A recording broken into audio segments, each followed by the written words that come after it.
Je voudrais en fait faire ce message et c'est un message adressé au gouvernement français. Évidemment, qu'est-ce que ça vale si moi je fais un petit message. Par contre, je pense que on a quand même droit à réagir.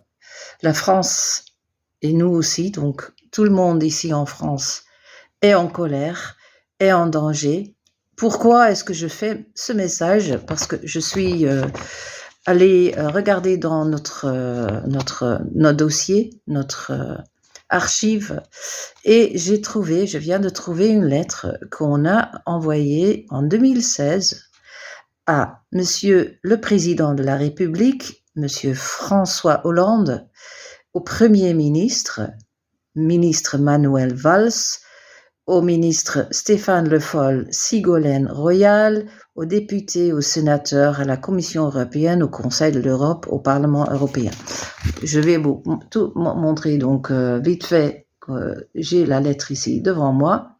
Cette lettre, il y a 10 ans qu'on l'a envoyée, concerne l'élevage et le changement climatique. On est entré dans une catastrophe. On a envoyé un courrier.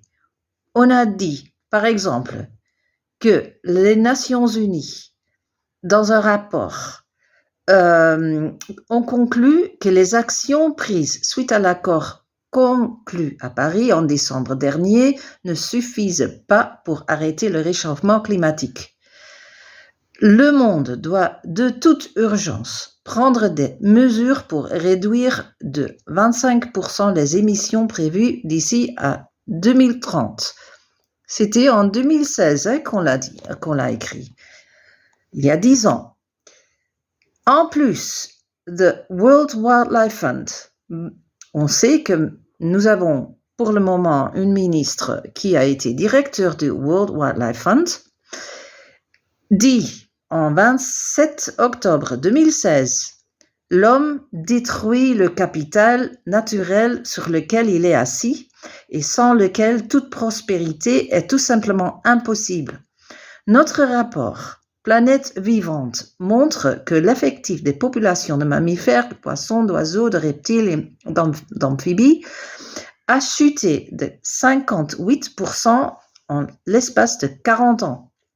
Nous devons au plus vite passer de cette période de grande régression à une réconciliation de l'homme avec la nature et donc de l'homme avec lui-même. World Wildlife Fund. En plus, ce qu'on écrit dans cette lettre, beaucoup de personnes ne voient pas le rapport entre l'agriculture intensive et le réchauffement climatique, ou mieux, veulent pas le voir. Cependant, les deux choses sont étroitement liées, quoique les gouvernements français et autres ne prennent guère au sérieux ce lien. D'après les Nations Unies, l'élevage d'animaux est la deuxième cause majeure du réchauffement climatique. Clairement, l'élevage intensif doit disparaître à long terme, et on le dit donc depuis des années, rien est fait. En plus, manger des animaux et leurs produits nuit à l'environnement. La consommation de viande est considérée comme l'une des principales causes de l'extinction temporaire des espèces. L'élevage est responsable de 80% de la déforestation amazonienne. C'est une lettre de 2016, donc peut-être il y a eu des changements, mais la tendance, c'est la même chose. Les produits d'origine animale comptent pour 27% de notre empreinte en eau. Pourtant, 1,2 milliard d'êtres humains font face à des pénuries d'eau.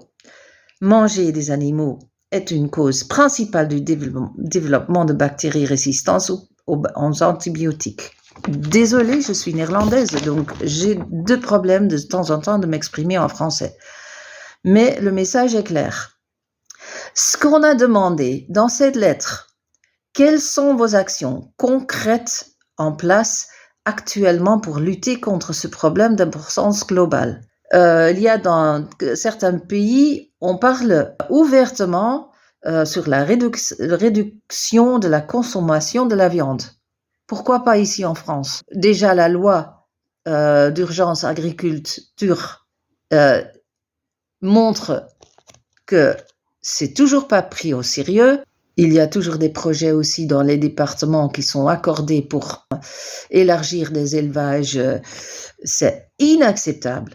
Quelles sont vos actions pour protéger l'environnement et la vie sauvage contre l'immense impact de l'agriculture intensive sur la nature?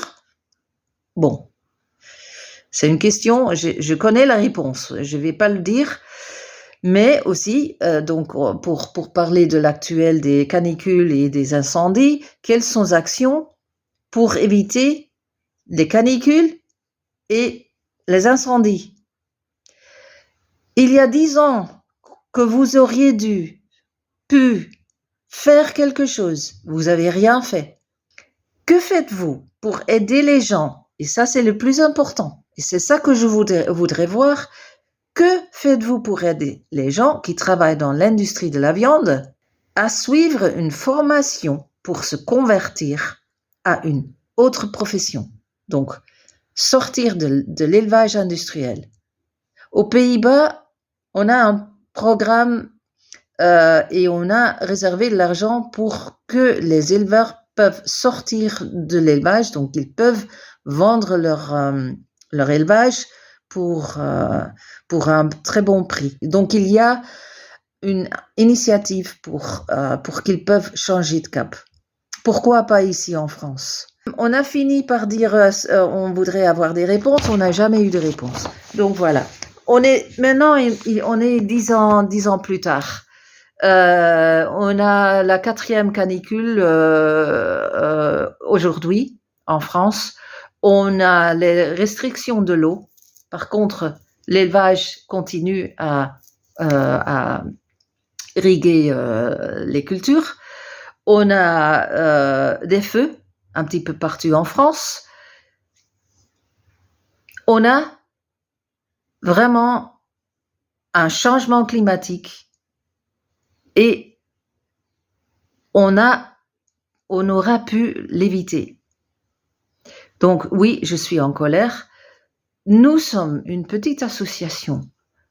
En tant que notre petite association, notre voix n'est pas suffisante. Mais j'espère profondément qu'il y a des associations qui vont travailler ensemble, qui vont en fait porter plainte contre l'État français pour ne rien avoir fait pour la situation dans laquelle nous sommes aujourd'hui. Dans d'autres pays, c'est fait, aux Pays-Bas, c'est fait. Je pense que le moment est arrivé, qu'il y aura des plaintes et que la justice décidera sur l'inaction du gouvernement de ne rien avoir fait de concrète pour que nous sommes dans la situation où nous sommes aujourd'hui. Voilà, c'est mon message d'aujourd'hui. Je insiste aux associations, faites quelque chose, s'il vous plaît. Merci.